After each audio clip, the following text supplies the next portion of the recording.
The war beast sniffed every cadet, then sat before the human. Pack Alpha found. Before we dive into this story, drop a quick hi in the comments and tell me where you're watching from. It really helps support the channel. Under the harsh lights of the Galactic Military Academy's training hangar, 32 alien cadets stood at rigid attention. From their midst, a lone human watched nervously as the massive war beast was unleashed, its powerful muscles rippling beneath scaled armor plating. The Catharian Military Academy stood as the most prestigious institution in the known galaxy, a towering complex of obsidian spires and reinforced training facilities carved into the face of Mount Vishara. The Academy's reputation was built on one unwavering principle. Only the strongest, most tactically brilliant species could command the Empire's forces. For over 7 millennia, the Catharian Empire had dominated the stars, their military prowess unmatched, their war technology feared across 12 galaxies. Their most closely guarded asset, the Drakari war beasts, genetically engineered apex predators bonded to commanders through a mysterious psychic link. Senior Commander Vakos strode across the polished floor, his four-legged gait echoing through the vast chamber. His scaled skin gleamed with the metals of countless campaigns, and his upper limbs gestured toward the massive containment unit at the far end of the room. "Cadets of Cycle 947, he announced, voice resonating with authority. "Today marks your final examination. The Empire has invested 15 cycles in your training. You have mastered combat theory, excelled in tactical simulations, and proven your physical capabilities. But the ultimate test stands before you." He nodded to 2 technicians who began entering security codes into the containment field. "The Drakari war beast will select among you. Only those chosen will advance to command positions. The rest will serve honorably in standard battalions. The selection process cannot be influenced or predicted. It is the purest test of natural leadership." Among the rigid line of cadets, Marcus Cole shifted uncomfortably in his cadet uniform. The only human in the Academy's history to reach final selection, he had endured years of skepticism, outright hostility, and brutal training designed to eliminate lesser species. His acceptance had been a diplomatic formality, a token gesture toward the newly discovered human worlds. No one expected him to survive basic training, let alone reach final selection. "The human looks nervous," whispered Traz, a reptilian saurian with natural armor plates across his torso. "Perhaps he finally realizes his mistake in coming here." Marcus ignored the comment, focusing instead on the creature emerging from containment. The war beast stood nearly 3 meters tall, its muscular quadruped body covered in armored scales that shifted between deep crimson and obsidian. 6 eyes arranged in a predatory configuration scanned the room with frightening intelligence, and a ridge of neural spines along its back pulsed with bioluminescent energy. Most terrifying were its front limbs, powerful, dexterous appendages ending in retractable blades capable of shearing through battle armor. Commander Vakos stepped forward. "Cadets, behold Krell, alpha specimen of the Drakari pack. Only 12 exist in the Empire. Each is worth more than entire planetary defense systems." He turned to address them formally. "Your scent markers were collected during your sleep cycle. The beast will identify compatible neural patterns through chemosensory evaluation. Stand motionless during inspection." Marcus felt his heart hammering in his chest. Humans had no natural advantages in this arena. The Saurians had evolved from apex predators. The Valkyrie possessed natural psionic abilities. The Methrel had enhanced neural plasticity. What did humans have? Adaptability and endurance. Neither qualities that impressed the war-obsessed Catharian Empire. The technicians released the final restraints, and the war beast named Krell stepped forward, its movements flowing with predatory grace. Unlike the lumbering tank creatures Marcus had expected, this was a perfect killing machine, fast, intelligent, and utterly lethal. "The inspection begins," announced Vakos, stepping back to a safe distance. Krell approached the first cadet, a towering Methrel named Drax who stood nearly twice Marcus's height. The creature extended its sensory tendrils, sniffing deliberately around Drax's head and neck. After several tense moments, the beast moved on without reaction. A small sigh of disappointment escaped Drax's mouth before he regained his composure. One by one, Krell inspected the cadets. Some received more attention than others, but the beast showed no sign of selection. It approached a female Valkyrie, hovering before her longer than the others, causing a ripple of murmurs among the observing officers. Yet again, the creature moved on. With each passing moment, Marcus felt his chances diminishing. The war beast had already inspected 27 cadets with no selection. Perhaps this particular creature wouldn't choose anyone. It had happened before, according to Academy legends. Finally, Krell approached Marcus. The human held his breath as the massive predator loomed over him, close enough that he could feel its hot breath against his face.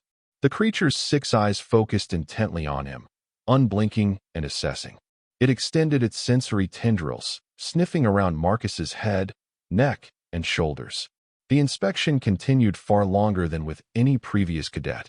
A strange calm settled over Marcus despite the mortal danger hovering centimeters from his throat. Those razor-sharp natural blades could end his life in a heartbeat, yet he felt no fear now, only a peculiar sense of recognition. The entire chamber fell silent as Krell completed its inspection of Marcus, the last in line. The creature stepped back, scanning the entire group once more. Its neural spines flashed in complex patterns, and then, to everyone's shock, it moved back to Marcus. The war beast circled him once, twice, then sat on its haunches directly in front of the human. A deep, rumbling vocalization emerged from the creature's throat, followed by words transmitted directly to the neural implants each cadet had received upon final selection qualification. Pack Alpha found.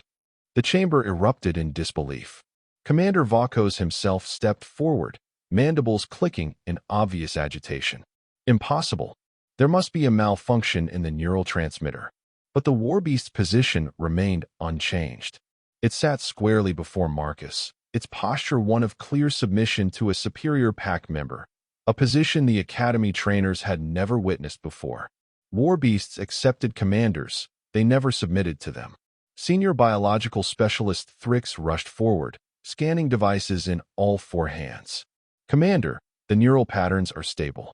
The creature's decision is genuine. Her voice carried obvious disbelief. Marcus stood frozen, uncertain how to respond. According to all briefings, he should now place his hand on the creature's neural ridge to initiate bonding. But the protocol assumed a standard selection, not whatever this unprecedented development represented. Commander Vakos approached cautiously. Cadet Cole, proceed with initial bonding as trained. We will evaluate this anomaly afterward. Marcus nodded, swallowing his uncertainty. He slowly extended his hand toward the pulsing neural ridge along Krell's spine. The moment his fingers made contact with the bioluminescent tissue, an electric sensation shot up his arm and directly into his brain. Images, sensations, and alien concepts flooded his consciousness. The hunt, the pack structure, battle formations, kill techniques, and something deeper, a primal recognition that transcended species. When Marcus opened his eyes, the connection was established. He could feel Krell's presence in his mind, not as an invasive force, but as a complementary awareness, a second set of senses extending his perception beyond normal human limitations. The bonding is complete, announced Thrix, her voice betraying her shock. And it's stronger than any we've recorded. Neural synchronicity at 97.3%. Commander Vakos's expression darkened. This requires immediate consultation with the High Command. All cadets except Cole are dismissed to standard quarters. Cole, report to Special Assessment Chamber 12 with the Beast. As the other cadets filed out, their expressions ranged from shock to outrage to grudging curiosity. The Valkyrie female who had received extended attention lingered briefly, her multifaceted eyes studying Marcus with new interest before she departed. Marcus followed Commander Vakos through a series of secure corridors, Krell padding silently behind him. The warbeast's presence in his mind was overwhelming yet somehow natural, as though filling a space that had always existed.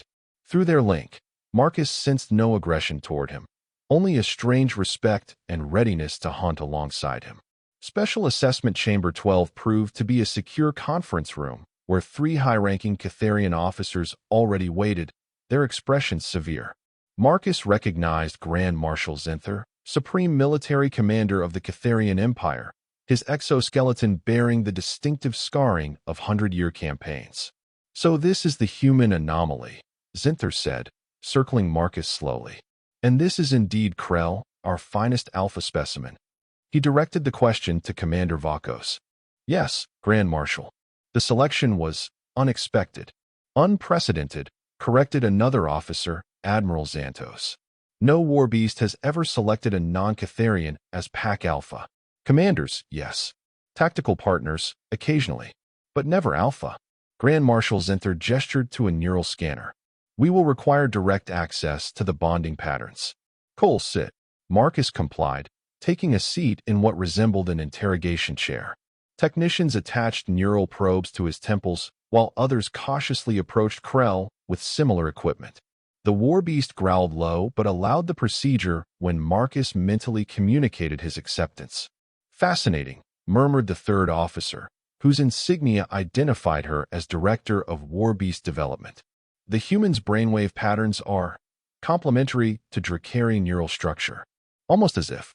"As if what?" Director Lasara demanded Zinther. "As if they evolved in parallel," she finished reluctantly. "There's something about human neurochemistry that resonates with Drakari pack instincts at a fundamental level." Admiral Xantos leaned forward, compound eyes narrowing. "Are you suggesting humans and Drakari share evolutionary history?" "Impossible. Their worlds are separated by 12,000 light years." "Not shared evolution," clarified Lasara, "but convergent development under similar selective pressures. The human brain structure, particularly the limbic system and what they call the amygdala, processes threat responses and pack bonding almost identically to Drakari alpha neural clusters." Grand Marshal Zinther turned his attention fully to Marcus. "Human, what is your explanation for this unprecedented selection?" Marcus hesitated. The truth was, he had no explanation. But through his new connection with Krell, impressions were forming. Not words exactly, but concepts. "I believe," he began carefully, "that humans and Drakari share something fundamental about how we approach hunting and warfare. We're both pack predators who evolved to coordinate complex group tactics." Krell recognizes that pattern. Director Lasara's eyes widened. "That's remarkably aligned with preliminary skin data." "How did you know?" "I didn't," Marcus admitted. "But I can feel impressions from Krell. We evolved differently, but ended up with similar social structures and hunting strategies. Humans were persistence hunters on our homeworld. We chased prey until it collapsed from exhaustion, using stamina and coordination rather than pure strength." A strange sound emerged from Grand Marshal Zinther, the Catharian equivalent of thoughtful humming. "The implications are significant. If humans possess natural compatibility with our most valuable military asset." He exchanged glances with the other officers. "It would explain certain anomalies in simulation performance," added Commander Vakos reluctantly. "Cadet Cole's tactical approach has always emphasized coordinated small unit movements over overwhelming force. His combat exercises consistently showed higher efficiency ratings despite inferior physical capabilities." Director Lasara stepped closer to Marcus, studying him with newfound interest. "The Drakari were engineered from indigenous predators on our third colony world. Their pack structure and battle instincts have been refined over 3,000 years of selective breeding and genetic enhancement. Yet this baseline creature recognizes something ancient and compatible in human neurology." Marcus felt Krell's consciousness brush against his again, not with words, but with impressions of hunting alongside equals, of coordinated strikes, of trusting pack members to perform their role in the hunt. It felt strangely familiar, like memories of team sports and military training exercises merged with something more primal. Grand Marshal Zinther appeared to reach a decision. "This development requires extensive evaluation. Cadet Cole will be transferred to Special Operations Division for advanced integration testing. If this compatibility proves consistent across other Drakari specimens, we may have discovered a significant military asset." Admiral Xantos clicked his mandibles in disagreement. "Grand Marshal, with respect, Placing our most valuable war assets under human control represents an unacceptable security risk. The diplomatic implications alone. The diplomatic implications, interrupted Zenther, are precisely why this must be thoroughly investigated. If humans possess natural abilities that complement our most advanced weapons systems, we would be tactically negligent to ignore the advantage. He turned to Marcus. You will report to Orbital Research Station Helios tomorrow at first light. Director Lasara will oversee your integration with additional Drakari specimens. With that, the meeting concluded. Commander Vaucos escorted Marcus back toward the cadet quarters, the war beast following silently behind. The corridors were conspicuously empty, other cadets clearly having been ordered to remain in their quarters during the transfer. This is unprecedented, Vaucos said finally, breaking the uncomfortable silence. In all my years commanding the Academy, I have never witnessed a war beast submit to any being, let alone a non-Catharian. Marcus nodded, still processing the implications himself. Sir, what exactly does Pac Alpha designation mean? The briefings only covered standard commander bonding. Vaucos' exoskeleton shifted in what Marcus had learned to recognize as discomfort. War beasts typically accept commanders as tactical partners, equals in a specialized role. They never submit to them. Alpha designation implies Krell recognizes you as the dominant pack leader. It should be biologically impossible. They reached a specialized chamber adjacent to the cadet quarters, larger than standard rooms and reinforced with containment fields. You'll remain here tonight with the beast. The neural bond is still stabilizing. Separation could compromise the connection. Vaucos hesitated at the doorway. Cole, I recommended against your admission to this academy. I believed humans lacked the necessary qualities for command in our forces. Perhaps I was incorrect in my assessment. It was as close to an apology as a Catharian officer would ever offer. Thank you, sir, Marcus replied, unsure what else to say.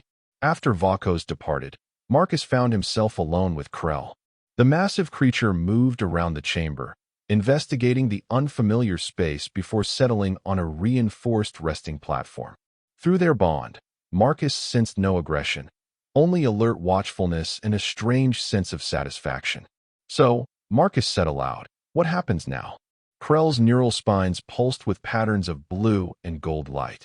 No words formed in Marcus's mind, but impressions came through clearly. Hunting together, fighting as one, a pack of two that would grow stronger.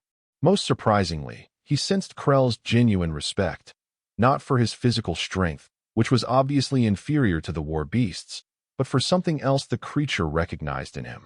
As Marcus settled onto the room's only bed, exhausted from the day's events, Krell moved to position itself between the door and Marcus. The warbeast's posture was unmistakable to anyone familiar with pack predators, protective vigilance. It was guarding him.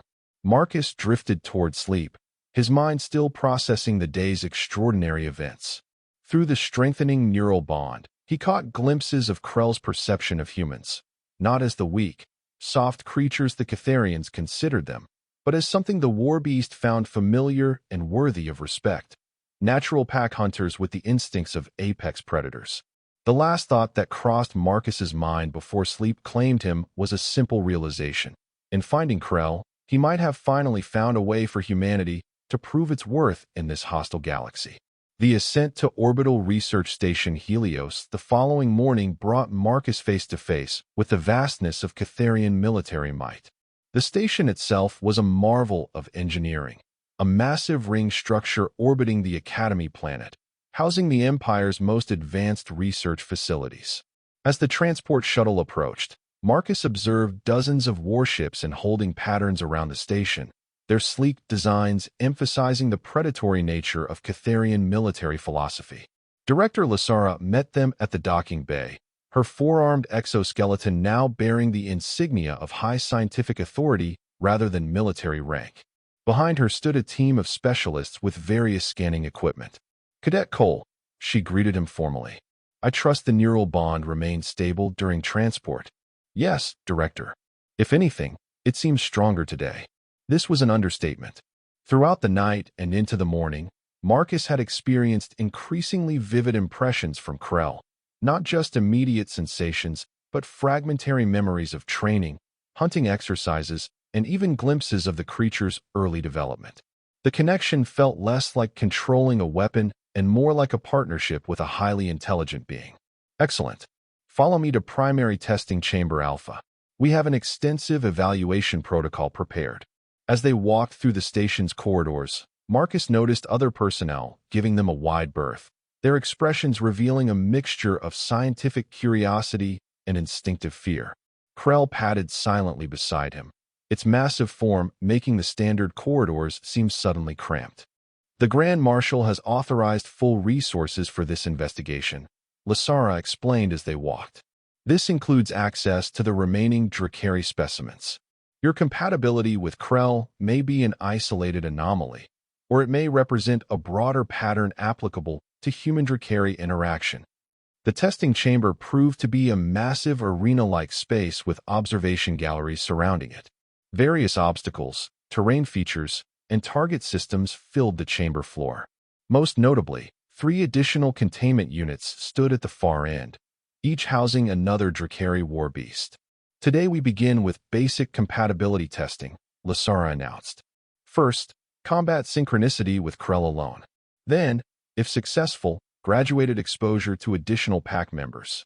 Marcus nodded, trying to hide his nervousness. The standard academy training had covered theoretical warbeast command, but actual field exercises with the creatures were reserved for graduated officers after years of specialized training. He was being thrown into advanced operations with minimal preparation. As if sensing his concern, Krell moved closer, its neural spines pulsing with reassuring patterns. Through their bond, Marcus received not words, but a clear impression: trust our connection. Follow instinct. We'll begin with target acquisition and neutralization, Lasara said, gesturing to a series of combat drones deploying across the chamber. Standard protocol is to verbalize commands while reinforcing them through the neural link. Marcus stepped forward into the chamber with Krell at his side. The combat drones, hovering spheres with multiple weapon attachments, activated and began moving in complex patterns. From the observation booth, Lasara's voice came through the communication system. Neutralize all targets, minimum damage to facility infrastructure. Marcus took a deep breath, focusing on the bond with Krell. Rather than attempting to control the war beast as he'd been taught in theoretical classes, he found himself thinking in terms of coordinated hunting, exactly as he would with a human fire team. Krell, let's work the perimeter first, he said, simultaneously projecting a mental image of the tactic he envisioned. Flanking pattern, I'll draw attention while you strike from behind. To his surprise, the war beast immediately understood. As Marcus moved forward, deliberately attracting the attention of the combat drones, Krell circled with astonishing speed for a creature of its size. The first drone focused its targeting systems on Marcus, unaware of the predator approaching from its blind spot. Krell struck with precision, powerful limbs shearing through the drone's armor plating. Before the remaining drones could adjust, Marcus and Krell were already executing their next move, a leapfrog pattern where one advanced while the other provided covering pressure. In the observation booth, the monitoring specialists exchanged glances of disbelief. Are you seeing this neural synchronicity? One asked Lasara. They're operating at 98.7% efficiency with minimal verbal communication. Lasara's compound eyes narrowed as she studied the performance metrics. Increased difficulty. Deploy combat protocols 7 through 13. Additional drones deployed, these equipped with adaptive shielding and more powerful weapons.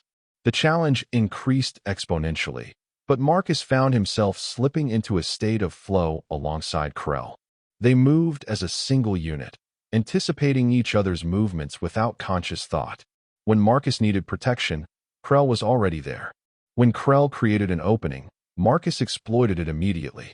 After 15 minutes of escalating difficulty, all targets had been neutralized with minimal damage to the chamber's infrastructure. Marcus stood in the center of the arena, breathing heavily but exhilarated, while Krell circled him with obvious satisfaction rippling through its neural patterns. Remarkable, Lasara's voice came through the speakers. Now we progress to the next phase. Cadet Cole, we will introduce a second Drakari specimen. Approach the situation with caution, War beasts are territorial with each other except under the influence of a bonded commander. One of the containment fields deactivated, and another war beast emerged. This one was slightly smaller than Krell, with neural spines showing patterns of green and amber rather than blue. Its movements were more agitated, head swinging from side to side as it assessed the unfamiliar environment.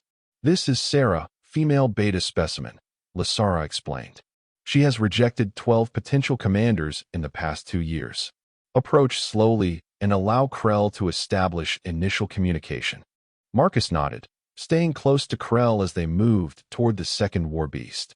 Through their bond, he could sense Krell's mixture of territorial caution and pack recognition. The two creatures circled each other, neural spines flashing in complex patterns that Marcus couldn't interpret. Then something unexpected happened. Instead of the prolonged dominance display the observers anticipated, Krell made a single, sharp vocalization.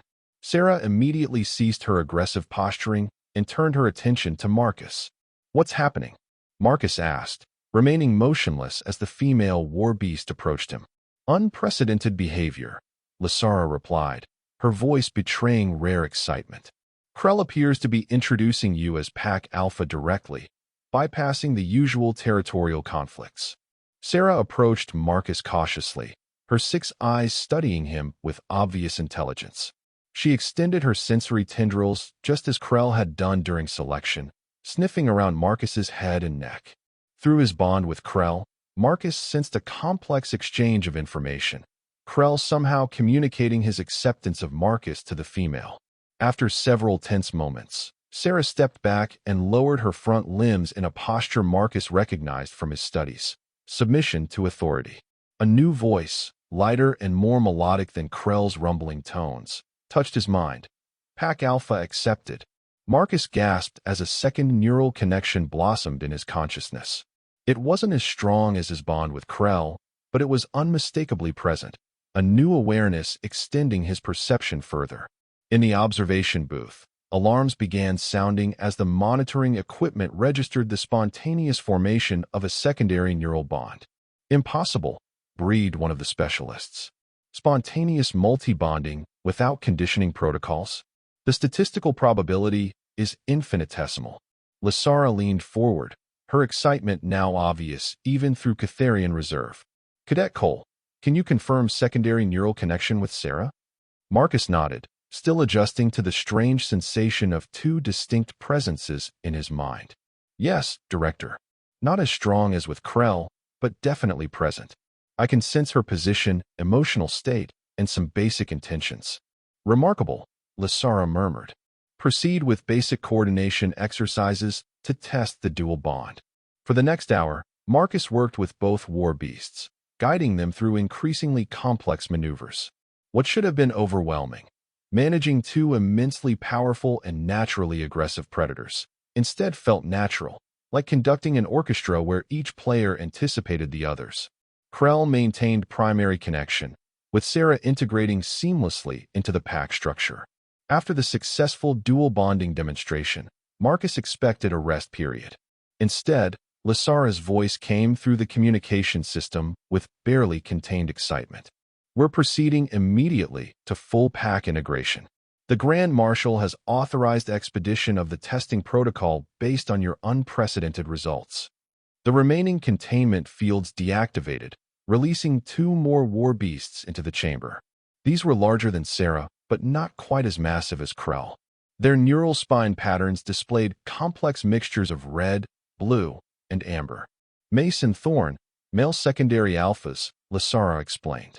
"Both have accepted commanders previously but are currently unbonded. Under normal protocols, integrating them with Krell and Sarah would require months of careful conditioning." Marcus felt a momentary spike of anxiety. Managing 2 war beasts had been challenging enough, for seemed impossible.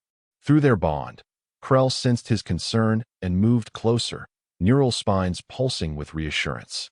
Marcus took strength from the connection, focusing on the pack structure that was already forming in his mind. The 2 new war beasts approached cautiously, their posture aggressive toward both Krell and Sarah. For a moment, It seemed conflict was inevitable as Mace extended his blade limbs in a clear challenge display. Acting on instinct, Marcus stepped forward directly between the confronting beasts. Every academy training protocol screamed against this action. Placing himself between agitated war beasts was suicidal according to conventional wisdom. But something deeper than training guided him now. "Enough," he said firmly, projecting not just the word but the concept through his bond with Krell and Sarah. "We are pack." For a heart-stopping moment, nothing happened. Then, to the astonishment of the observers, both Mace and Thorn lowered their aggressive stances. Krell moved to Marcus's right side, Sarah to his left, forming a united front that communicated clear pack hierarchy. The larger of the new arrivals, Thorn, was the first to approach.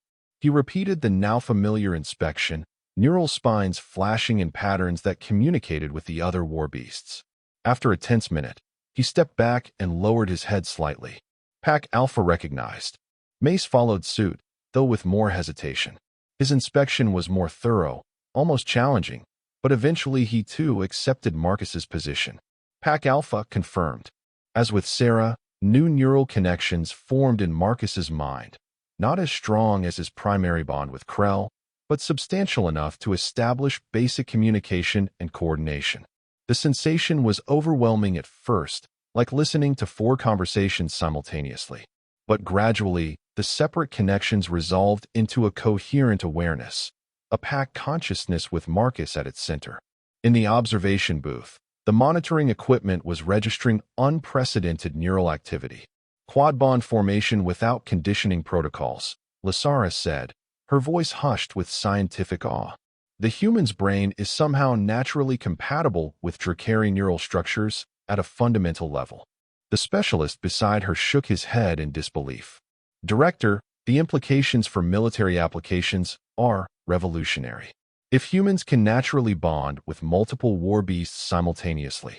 "I know," Lasara cut him off. "Inform the Grand Marshal immediately. This exceeds our most optimistic projections." On the chamber floor, Marcus stood surrounded by 4 of the Empire's most lethal living weapons, each now connected to his consciousness in a unified pack structure. Through these bonds, he sensed not just their physical capabilities but their distinct personalities. Krell's steady strength, Sarah's quick intelligence, Thorn's methodical precision, and Mace's aggressive energy. For the remainder of the day, Marcus worked with his newly formed pack, learning to balance the multiple neural connections and coordinate increasingly complex maneuvers. By evening, they were executing synchronized attack patterns that even veteran war beast commanders couldn't achieve without years of training. As the testing session concluded, Lasara approached Marcus directly on the chamber floor, a sign of how dramatically perceptions had shifted. Previously, no researcher would risk proximity to multiple war beasts. "Cadet Cole," she began, her voice carrying formal weight. "Based on today's unprecedented results, Grand Marshal Zinther has issued new orders.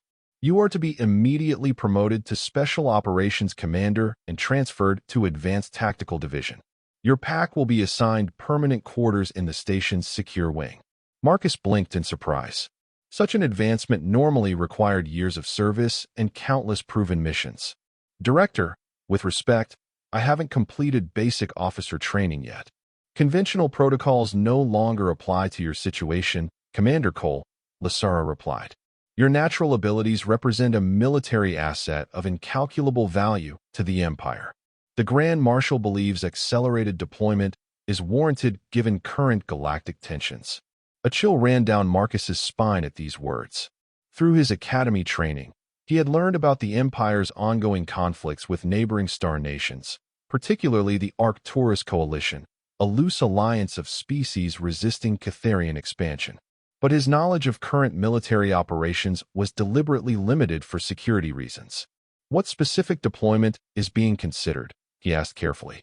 Lasara's compound eyes studied him with calculating interest.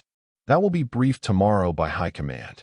For now, rest and continue strengthening your neural bonds. Medical staff will monitor your neurological patterns throughout the night to ensure stability." As Marcus was escorted to his new quarters, a spacious, reinforced chamber designed to accommodate all 4 war beasts, he couldn't shake a growing sense of unease. His unprecedented success had accelerated his position within the Empire's military hierarchy, but to what end? The Catharians were not known for their peaceful expansion policies. Through his neural bonds, the war beasts sensed his disquiet. Krell moved closer, massive head lowering to eye level with Marcus. The creature's 6 eyes blinked in sequence, a gesture Marcus now recognized as concern. "I'm all right," Marcus assured him, placing a hand on the war beast's neural ridge. "Just processing everything." Through their connection, Krell conveyed not words but understanding.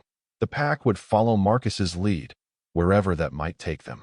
This uncomplicated loyalty was reassuring, but also carried tremendous responsibility. These creatures were now bonded to him, their lethal capabilities under his direction. As Marcus settled into his quarters for the night, surrounded by his war beast pack, he found himself facing a profound question.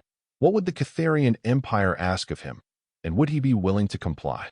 His success had earned him unprecedented status for a human in Imperial service, but it had also transformed him into a weapon the Empire would surely deploy to its advantage. Sleep came fitfully, punctuated by dreams of hunting across alien landscapes, dreams that seemed to blend his own subconscious with the primal memories of the war beasts now linked to his mind. In these dreams, Marcus led his pack in pursuit of prey that sometimes resembled enemy soldiers and sometimes took more abstract forms, fleeing shadows that represented threats to the pack itself. He awoke to the sound of the chamber door opening. Grand Marshal Zinther himself stood in the doorway, flanked by elite guards who visibly tensed at the sight of 4 war beasts surrounding the human.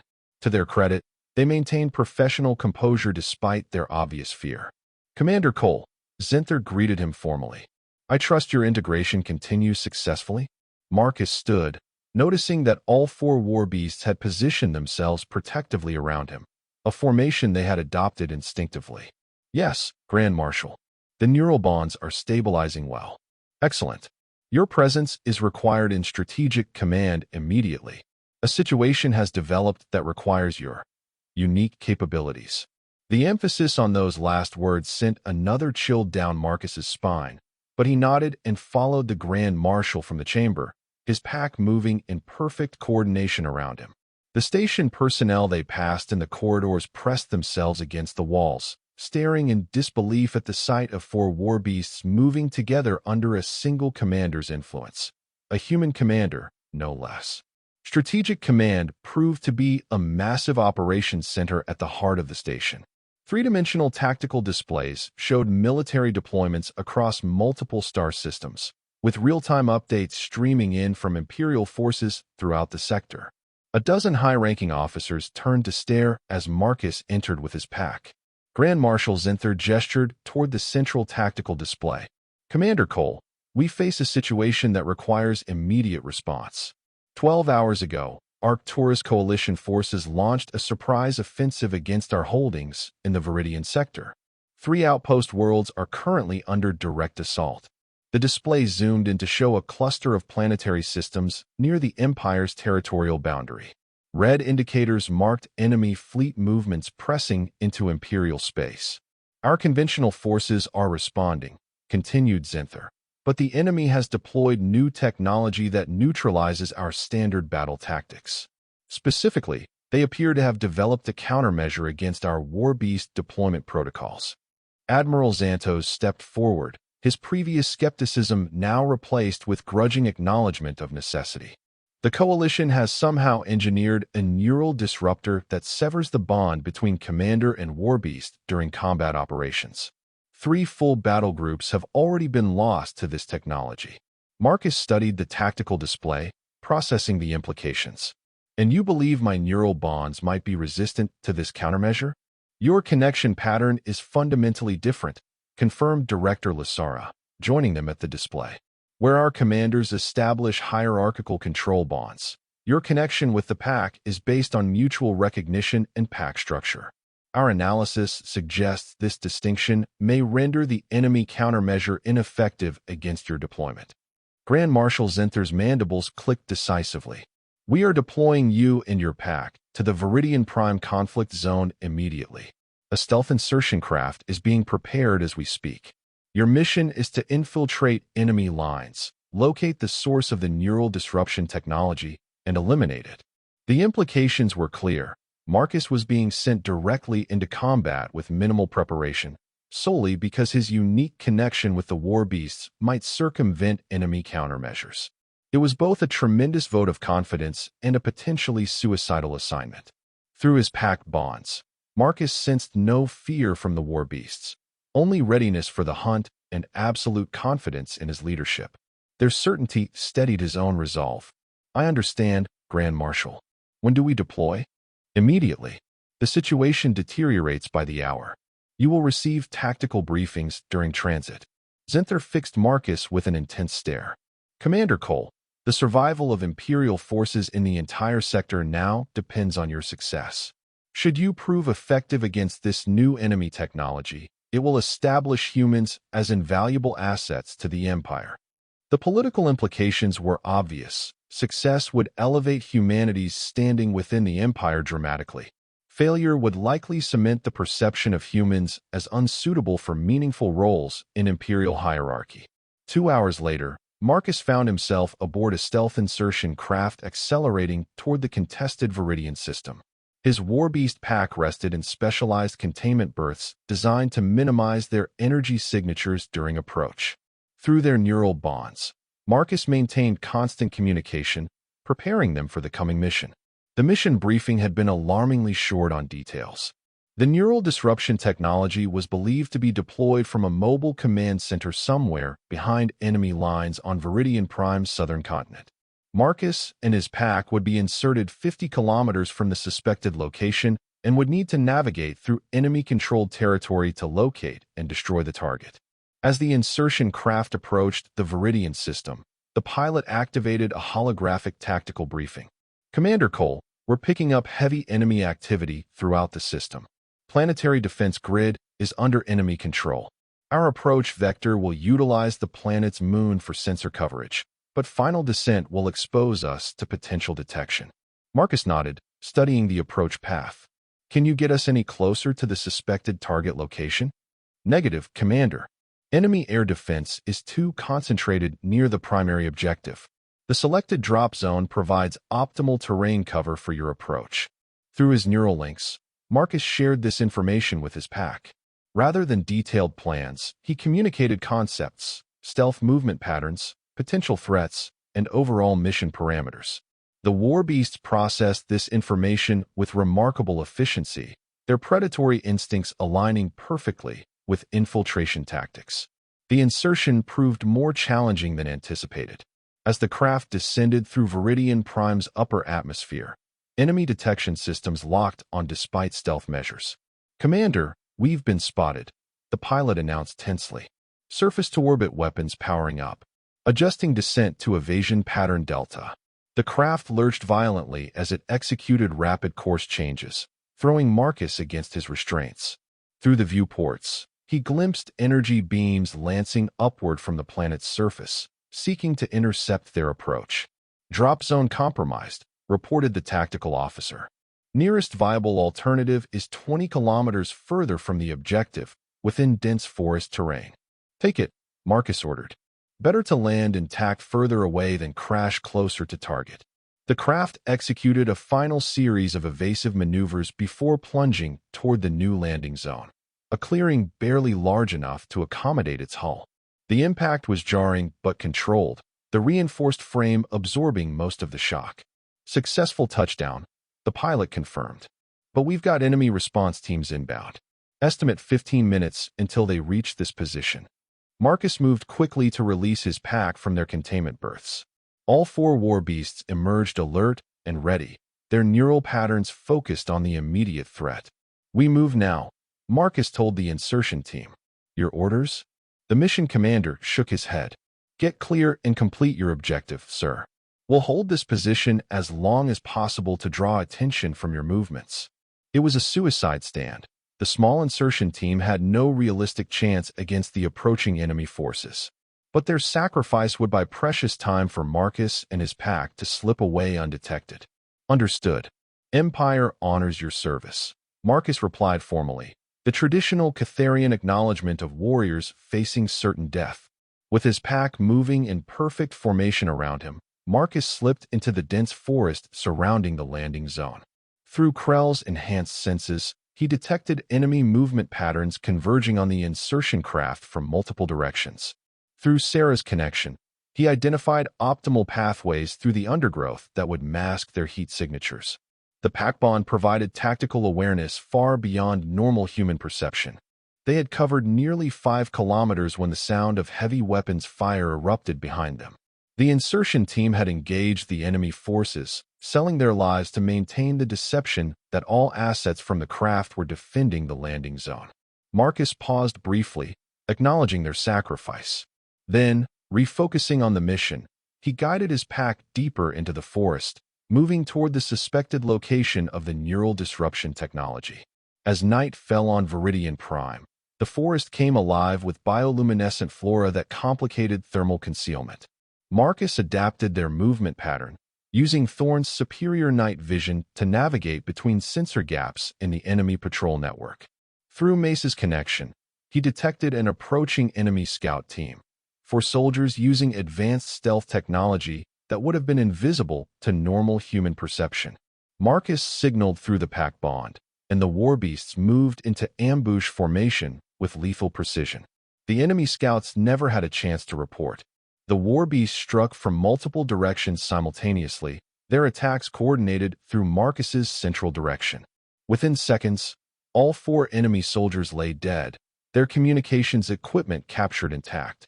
Marcus examined the enemy tech, coalition military design with unfamiliar modifications. Most significant was a personal protection device each soldier carried, a small emitter designed to broadcast neural disruption patterns. So that's how their countermeasure works, Marcus murmured, studying the device. Through his pack connections, he sensed no disruption to their bonds despite the device's proximity. His unique neural pattern appeared immune to the technology, just as Lasara had theorized.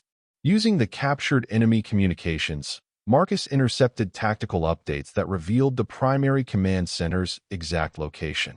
A mobile base 16 kilometers northeast of their position, hidden beneath a geological formation that masked energy signatures. By dawn, Marcus and his pack had navigated to a ridge overlooking the enemy installation. The facility was more substantial than intelligence had suggested. A full military base with multiple defensive layers and at least a battalion of troops. At its center stood a massive transmitter array, undoubtedly the source of the neural disruption field affecting Imperial Warbeast operations throughout the sector.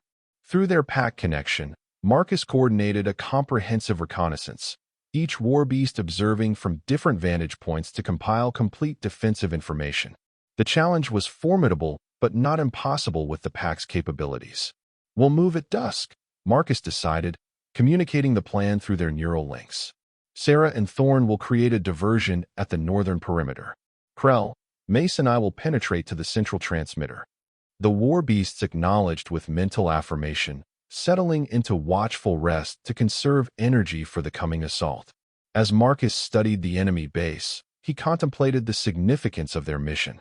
If successful, they would save thousands of Imperial troops and war beasts currently paralyzed by the disruption technology. They would also establish humans as a critical military asset within the Empire, potentially changing humanity's status permanently. Yet something troubled him about the situation. The neural disruption technology specifically targeted the traditional command bond between Catharians and war beasts. It seemed an improbably precise countermeasure, almost as if the Arcturus coalition had intimate knowledge of Imperial war beast neural patterns. As the sun began to set, casting long shadows across the enemy installation, Marcus prepared his pack for the assault. Through their shared consciousness, he conveyed not just tactical plans, but absolute confidence in their abilities. The war beasts responded with unquestioning loyalty and predatory eagerness. "Remember," Marcus told them through the neural link, "our priority is the transmitter array. Everything else is secondary." With that, they moved into position for the attack that would determine the fate of the entire Viridian campaign, and perhaps the future of human integration within the Catharian Empire. Dusk settled over the enemy installation as Marcus gave the signal to begin. Sarah and Thorn launched the diversionary attack at the northern perimeter, their coordinated assault creating the impression of a much larger force. Enemy alarms blared as defensive systems activated, troops rushing to respond to the unexpected threat. Marcus, Krell, and Mace used this distraction to approach from the south, moving through sensor blind spots identified during their reconnaissance. The warbeasts moved with preternatural stealth despite their size, their natural predatory abilities enhanced by Marcus's tactical direction through their neural bonds. They breached the outer perimeter without detection, slipping between automated defense systems that had been calibrated for larger assault forces rather than precision infiltration. Through their pack bond, Marcus maintained continuous awareness of both team positions, the diversionary force causing maximum chaos while minimizing their own exposure to danger. The first direct contact came as they approached the inner compound. Two guards spotted them, raising weapons to fire. Krell reacted instantly, launching forward with blinding speed to neutralize both before they could trigger alarms. The warbeast's precision was surgical, lethal, but completely silent. As they approached the central facility housing the transmitter array, resistance stiffened. A squad of elite coalition troops equipped with heavy armor intercepted them in a narrow passage between buildings. "Warbeasts," shouted their commander. "Activate neural disruptors." Each soldier activated personal disruptor devices similar to those Marcus had examined earlier. Under normal circumstances, these would have severed the connection between commander and warbeasts, leaving the creatures confused and vulnerable. But Marcus's unique neural bond remained unaffected. Mace attacked from the left flank while Krell charged directly forward. Marcus himself drew the sidearm he'd been issued, providing covering fire that forced the enemy troops into defensive positions. The combination proved devastatingly effective, coordinated attacks from multiple angles that the defenders couldn't counter simultaneously. Within moments, the squad was eliminated, but the brief firefight had alerted the installation to their precise location. Enemy reinforcements would arrive within minutes. "We need to move faster," Marcus communicated through the pack bond. "Direct assault on the transmitter now." They abandoned stealth for speed, racing toward the central structure where the massive transmitter array rose above surrounding buildings. Enemy fire peppered their approach, but the warbeast's natural armor deflected most impacts while their speed made them difficult targets. Reaching the transmitter facility, they found the main entrance heavily defended by automated turrets and force fields. But Marcus had anticipated this obstacle. Through their reconnaissance, Sarah had identified a maintenance access point on the facility's eastern side, less defended but still viable for entry. Marcus directed Krell and Mace toward this access point. The warbeasts tore through the reinforced paneling with their natural blades, creating an opening large enough for the team to enter. Inside, emergency lighting cast red shadows across utilitarian corridors as alarm systems wailed throughout the facility. Through their neural connection, Marcus sensed Sarah and Thorn disengaging from the diversionary attack, now moving to rejoin the main assault team. Their timing would be critical for extraction after the mission was complete. The transmitter control center occupied the heart of the facility, a circular chamber dominated by a massive piece of technology unlike anything in Imperial databases. The device pulsed with energy, its core emitting the neural disruption field that had paralyzed Imperial warbeast operations throughout the sector. Four technicians operated the equipment, with a security team of 6 elite soldiers providing protection. They reacted immediately as Marcus and his warbeasts burst into the chamber. "Neural disruptors at maximum," ordered the security commander. "Target the beasts." The guards activated their disruptors at point-blank range, enough power to completely sever conventional neural bonds. Marcus felt a momentary pressure against his consciousness, but the pack bond held firm. Through their connection, he coordinated a synchronized attack pattern that overwhelming the defenders before they could adapt to the failure of their primary countermeasure. With the chamber secured, Marcus approached the transmitter's control systems. The technology was sophisticated but recognizable enough for him to identify the primary power nodes. Planting explosive charges would destroy the transmitter and end the disruption field across the sector. As he prepared the explosives, Marcus noticed something odd about the control interfaces. design elements that seemed strangely familiar. Portions of the system utilized command protocols reminiscent of Imperial technology, though modified and integrated with Coalition systems. Before he could investigate further, enemy reinforcements began attempting to breach the sealed chamber doors. Heavy weapons fire impacted the reinforced barriers, which would not hold for long. Charges set, Marcus announced through the pack bond. Sarah, Thorne's status? Through their connection, he received confirmation that the other two war beasts had reached the facility perimeter and were securing an extraction route. The plan was proceeding perfectly despite heavy resistance. Marcus activated the explosive timer, setting it for 3 minutes, enough time to clear the facility before detonation. As he turned to leave, his attention was caught by a data terminal still displaying active information. Something compelled him to pause and examine it despite the urgent need to evacuate. The screen showed technical specifications for the neural disruption technology and unmistakable Imperial classification markers. This wasn't Coalition technology at all. It was Imperial tech, somehow acquired and repurposed by the enemy. Even more disturbing were notes regarding its development, references to Project Sundering and neural pattern isolation protocols. As Marcus scrolled through the data, a terrible realization formed in his mind. This technology hadn't been stolen from the Empire. It had been provided deliberately. The implications were staggering. Someone within Imperial High Command had supplied this technology to the Coalition forces, technology specifically designed to counter the Empire's own war beast advantage. But why would any Imperial official betray their forces so fundamentally? The explosive timer counting down forced Marcus to abandon the terminal. Questions would have to wait. Survival came first. Through the pack bond, he coordinated their evacuation route, moving in perfect synchronization through the facility's corridors toward the extraction point where Sarah and Thorne waited. Enemy forces converged from multiple directions, but the war beasts cut through them with unstoppable momentum. The combination of Marcus's tactical direction and their natural combat abilities made them virtually unstoppable in close quarters. They reached the extraction point just as the facility's automatic defenses began targeting their position.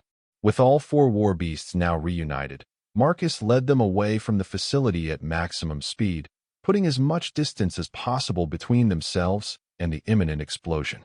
They had barely cleared the outer perimeter when the charges detonated. The explosion was massive, far larger than Marcus had calculated based on the charges he'd planted. Secondary reactions must have triggered within the transmitter's power core, magnifying the destructive force. The entire facility collapsed inward before erupting in a blinding flash that illuminated the night sky. Through their neural connection, Marcus verified that all four war beasts had weathered the explosion without serious injury. Their mission was complete, the neural disruption technology destroyed, Imperial forces across the sector now free to resume normal operations. Yet the disturbing revelation about the technology's origin weighed heavily on Marcus's mind. Using captured enemy communications equipment, Marcus established contact with Imperial forces who had been standing by beyond the disruption field's range. Commander Cole to Imperial Command. Primary objective achieved. Requesting extraction for my team. The response came almost immediately. Confirmed, Commander. Extraction team inbound to your coordinates. Grand Marshal Zenther extends personal commendation for your success. Within an hour, an Imperial assault craft descended through the planet's atmosphere, dispatching security teams to establish a perimeter around Marcus and his warbeast pack. The mission commander approached with obvious awe at the sight of the four creatures moving in perfect coordination around the human. Commander Cole, your actions have turned the tide in this sector. Imperial forces are already counterattacking across all fronts. The Coalition forces are in full retreat without their disruption advantage. Marcus acknowledged this with a nod, but remained preoccupied with the information he had discovered. I need to speak with Grand Marshal Zenther immediately upon return. I discovered critical intelligence about the enemy technology. The return journey to orbital station Helios passed in tense silence. Marcus used the time to review everything he had seen at the enemy facility, attempting to make sense of the apparent betrayal from within Imperial ranks. Through the pack bond, his war beasts sensed his disquiet, but maintained protective vigilance without question. Upon docking at the station, Marcus was surprised to find not just Lasara, but Grand Marshal Zinther himself waiting to receive him. The Grand Marshal's posture communicated both satisfaction and curiosity. "Commander Cole, your success exceeds all expectations. The neural disruption has been neutralized across all operational theaters. Imperial forces have regained complete tactical advantage." Marcus stepped forward, his war beasts forming a protective formation around him that caused the Grand Marshal's security detail to tense visibly. "Grand Marshal, I discovered something at the enemy facility that requires immediate attention," Marcus stated firmly.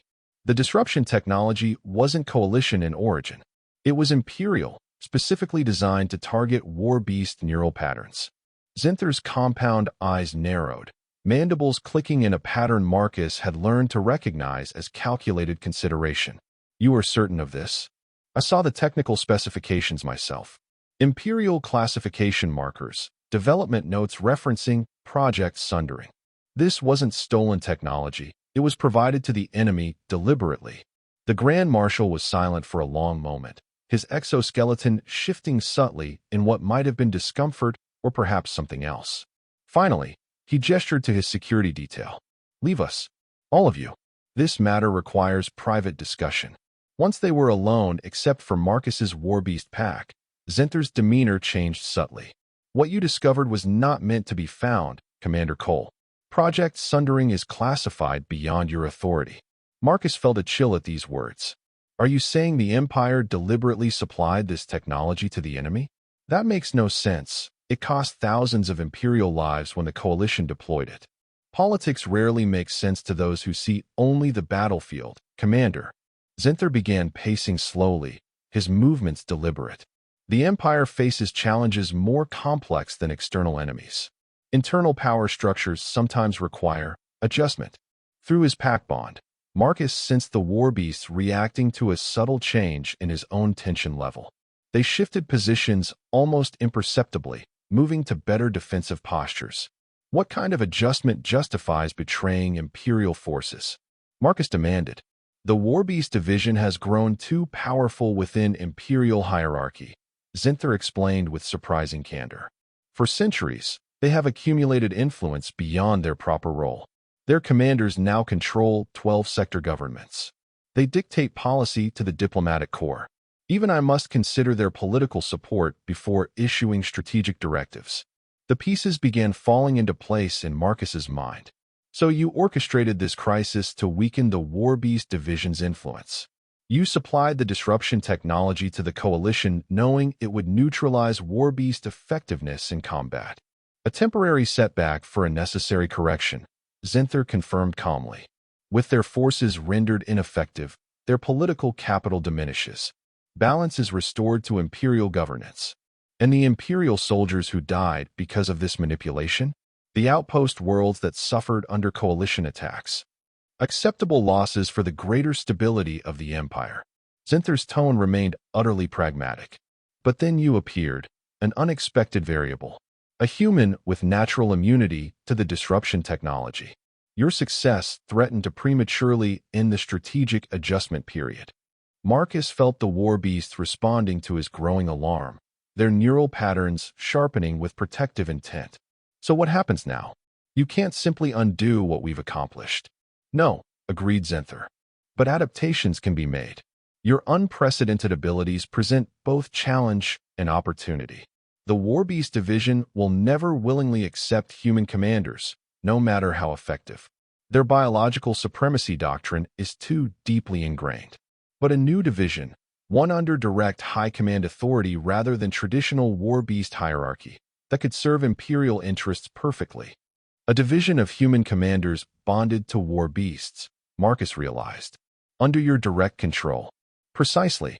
Your species would gain unprecedented status within the Empire. In time, humans might even qualify for provisional citizenship, a privilege no non-Catharian has ever achieved. The offer was simultaneously generous and manipulative. Marcus would become the figurehead for human advancement within the Empire, elevating his entire species from their current marginal status. Yet in doing so, he would become complicit in Zinther's political machinations. Through the pack bond, Marcus sensed something unexpected. The war beasts were processing this conversation with greater comprehension than he had believed possible. Their neural patterns suggested not just understanding, but judgment. Particularly Krell, whose consciousness touched Marcus's with surprising clarity. Not enemy of pack, enemy of truth. The concept came through their bond with startling precision. The war beasts recognized Zinther not as a direct threat, but as something perhaps more dangerous, a leader who sacrificed his own forces for political advantage. Such a commander would never earn the loyalty of creatures who valued pack integrity above all else. Grand Marshal, Marcus said carefully, I appreciate the opportunity you're offering humanity, but I need time to consider the implications. My pack and I have just completed a high-stress mission. Rest and recovery protocol dictates at least 24 hours of neural bond stabilization. Zinther studied him with calculating eyes. Of course, Commander. Report to Strategic Command tomorrow at first light. We will formalize your new position and begin selection of additional human candidates for warbeast bonding. After Zinther departed, Marcus was escorted to specialized quarters with his pack. Once alone, he knelt beside Krell, placing his hand directly on the warbeast's neural ridge to strengthen their connection. You understood what he was saying, didn't you? All of you did. Through their bond came confirmation, not in words, but in clear concepts. The warbeasts had evolved far beyond the simple weapon systems the Empire considered them to be. Their intelligence was different from human or Catharian minds, but no less sophisticated in its own way. What he's proposing would elevate humans within the Empire, Marcus said aloud, thinking through the situation. But it would make us tools in his political games. And it would exploit you and your kind as weapons with no agency. The warbeast's response through their neural connection was unified and clear. Pack follows Alpha. Alpha decides. The responsibility settled heavily on Marcus's shoulders. His decision would affect not just his own future, but potentially the future relationship between humanity and the Catharian Empire. Most immediately, it would determine the fate of the 4 intelligent creatures now bonded to him. Creatures he had come to respect as partners rather than weapons. Through the night, Marcus considered his options. The Empire's communication systems would be monitoring his quarters, so direct contact with human authorities was impossible.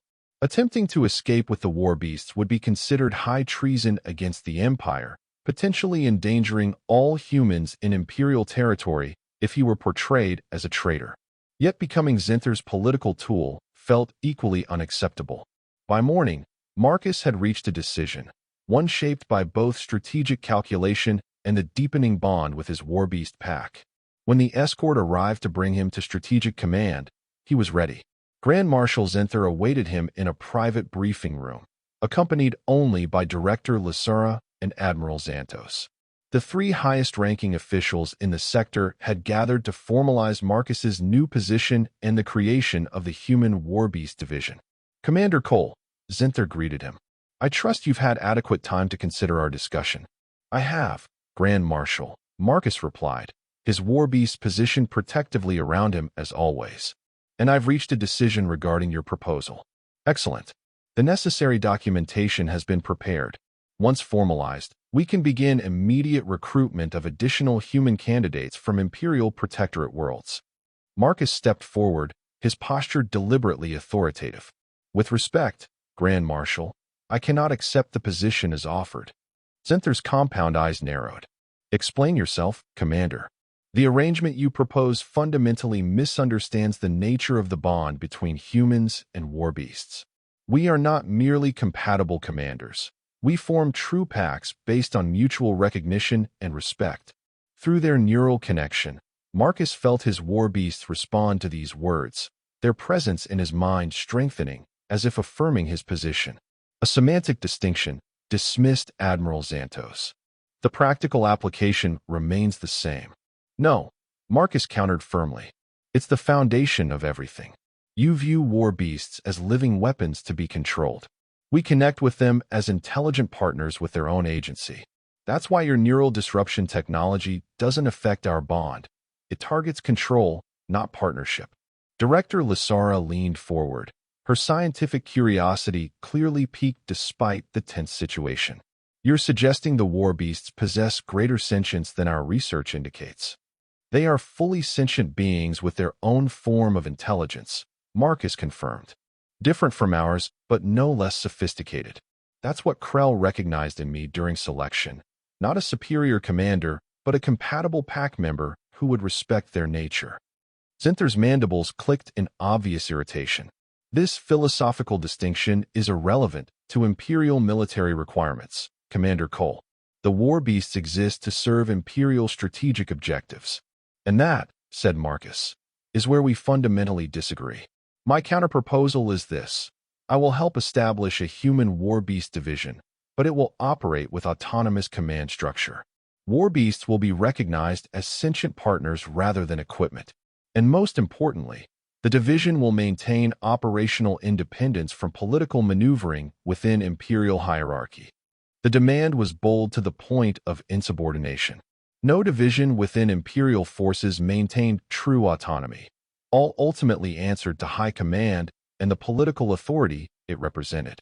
Zinther rose to his full height, towering over Marcus. You overestimate your position, Commander. One successful mission does not grant you authority to dictate terms to the Empire. I'm not dictating, Marcus replied calmly. I'm explaining reality. The bond between humans and war beasts can't be forced into your existing paradigm. Try to do so, and you'll fail to replicate my success with other human candidates. Through their pack bond, Marcus sensed the war beasts responding to the increasing tension. Their posture shifted subtly, not yet threatening but prepared to become so, if necessary. This subtle change was not lost on the Imperial officers. Your beasts seem unusually responsive to this conversation, noted Admiral Xantos with narrowed eyes. Almost as if they comprehend the political implications. They understand more than you've ever given them credit for, Marcus confirmed, including loyalty and betrayal. The implication hung in the air, a reference to Zinther's betrayal of Imperial forces through Project Sundering. The Grand Marshal's exoskeleton shifted in what might have been discomfort or anger. You place yourself in a precarious position, Commander Cole, Zinther said softly. Consider carefully before proceeding further. Marcus had indeed considered carefully. Through the night, he had weighed not just his own future, but the implications for both humanity and the war beasts bonded to him. The decision he had reached was not without risk, but it offered the best chance for a future that respected the dignity of all involved. My position is this, Marcus stated firmly. I will serve the Empire loyally and help train other human candidates for war beast bonding. But this service comes with non-negotiable conditions. Recognition of war beast sentience, autonomous operational structure for the human war beast division, and direct accountability to the combined military council rather than any single branch of command. It was a masterful political maneuver. The combined military council included representatives from all branches of Imperial service, making it difficult for any single faction, including Zinther's, to exert unilateral control. These demands are unprecedented, Zinther responded, his tone dangerously controlled. So is my bond with the war beasts, Marcus countered. You have two options, Grand Marshal. Accept my conditions and gain a revolutionary new combat capability for Imperial forces. Or refuse, and explain to the Council why you rejected the most significant military advancement in generations. The implicit threat was clear. If Zinther refused, Marcus would ensure the Council learned about Project Sundering and the Grand Marshal's deliberate sacrifice of Imperial troops for political advantage. A tense silence filled the chamber as Zinther calculated his response. Finally, the Grand Marshal's posture relaxed slightly. You have an impressive grasp of Imperial politics for one so recently arrived among us, Commander Cole. His tone carried reluctant respect.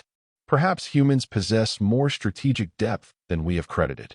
We're adaptable, Marcus replied simply. It's our greatest strength. Director Lasara, who had been observing the exchange with scientific detachment, finally spoke.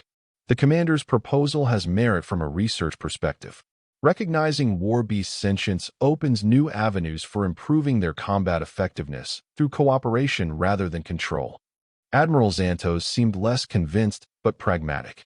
If human commanders can indeed maintain neural bonds where ours failed against enemy countermeasures, the tactical advantage cannot be ignored.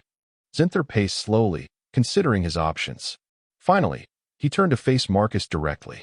You will have your autonomous division, Commander Cole, with the conditions you specified.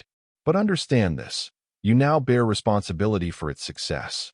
Should it fail to meet Imperial combat standards, the consequences will fall directly on you. I understand and accept that responsibility, Marcus replied. With that exchange, the future of both humanity and war beasts within the Catharian Empire was fundamentally altered. What had begun as a political manipulation by Zinther had evolved into something neither side had anticipated, the foundation for a new form of partnership that recognized the dignity of all participants. In the months that followed, Marcus worked tirelessly to establish the framework for what became known as the Symbiotic Combat Division. Human candidates were carefully selected and introduced to war beast partners, not as commanders imposing control, but as potential pack members establishing mutual bonds. Not all humans proved compatible. The neurological requirements for successful bonding were specific, with only about 1 in 50 candidates demonstrating the necessary patterns. But those who did bond successfully formed connections even stronger than traditional Catharian commanders had achieved. Most significantly, the war beasts themselves displayed increasing cognitive development through these bonds. Their natural intelligence, previously constrained by the control-oriented imperial bonding protocols, flourished in the partnership model Marcus had established. They began communicating more complex concepts, developing individual personalities, and demonstrating tactical creativity that surpassed their programming. 6 months after the events on Viridian Prime, the Symbiotic Combat Division faced its first major deployment against a renewed coalition offensive in the Arcturus sector. The results exceeded even Marcus's expectations. Human war beast teams operated with unprecedented coordination, adapting to battlefield conditions with a fluidity that confounded enemy tactics. Most notably, when one human commander was severely injured during operations, his bonded war beasts maintained pack cohesion and completed their mission objectives independently, a level of autonomous function previously thought impossible. They successfully extracted their injured commander and returned to Imperial lines without higher direction. 1 year after the formation of the division, Marcus stood before the Combined Military Council to present his formal assessment of the program's progress. His own pack, Krell, Sarah, Thorn, and Mace, accompanied him to the council chamber, their presence now accepted even in the highest levels of Imperial governance. The Symbiotic Combat Division has exceeded all established performance metrics, Marcus reported to the assembled military leadership. Our operational effectiveness is 78% higher than traditional war beast deployments. Casualty rates are 64% lower. Most significantly, the neural disruption technology that prompted this division's creation has proven completely ineffective against our bonding patterns. Grand Marshal Zinther, still a powerful figure on the council despite the political setbacks from Project Sundering's exposure, leaned forward with grudging respect. The results speak for themselves, Commander Cole. Your division has become integral to Imperial defense strategy. There is one additional development that requires the Council's attention, Marcus continued. As the war beast's cognitive abilities have expanded through partnership bonding, they have begun expressing interest in direct representation in operational planning. A murmur of surprise ran through the Council. The concept of war beasts participating in planning sessions was unprecedented, a fundamental challenge to the Imperial hierarchy that classified them as biological weapons rather than personnel. You propose giving war beasts command authority? Asked one council member incredulously. Not command authority, Marcus clarified. Consultative input on operations involving their unique capabilities. Their tactical insights have proven valuable in field operations. Formalizing their input would improve mission outcomes. The debate that followed was intense, with traditional factions resisting what they saw as a dangerous erosion of established order. But the operational results Marcus presented were irrefutable. Eventually, a compromise was reached. War beasts would be granted advisory status in operational planning through their human partners, who would serve as interpreters for their input. It was a small step, but a revolutionary one. The first official recognition of war-beast agency within Imperial structures. As the council session concluded, Marcus felt a profound sense of accomplishment. What had begun as his personal struggle for survival within the Academy had evolved into something far more significant. A transformation in how the Empire viewed both humans and war beasts. Through their neural bond, Krell communicated a concept that had become increasingly clear in recent months. Pack grows stronger when all members contribute their strengths.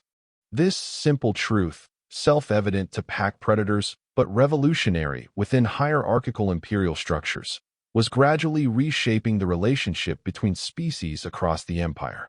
Humans, once dismissed as inferior curiosities, were now recognized as valuable partners bringing unique perspectives. War beasts, previously viewed as living weapons, were increasingly acknowledged as intelligent beings worthy of respect. As Marcus left the council chamber with his pack, he reflected on the long journey from that first moment in the Academy when Krell had sat before him and declared Pack Alpha found. What neither of them had realized then was that they were establishing not just a personal bond, but a new model for cooperation between diverse intelligences, one based on mutual respect rather than dominance and control. The war beast had recognized something in the human that day, not just compatible neural patterns, but a fundamental approach to leadership and cooperation that transcended species boundaries. In finding each other, they had opened a path toward a more balanced future for all within the Empire's vast domains. It was a beginning rather than an end, the first steps toward a transformation that would eventually reshape the very foundations of Imperial society. But for now, Marcus was content to walk alongside his pack, their minds linked in a bond of understanding that needed no words to express its depth. Pack Alpha found. Packed together strong. Future waiting. And that was the end of the story. If you listened all the way to here, don't forget to leave feedback about what you thought of the story in the comments, whether positive or negative. Your feedback helps us improve. Also leave your like and subscribe to the channel for more stories like this one. And I'll leave here on the screen another video that I'm sure you'll like. Big hug, and see you in the next story.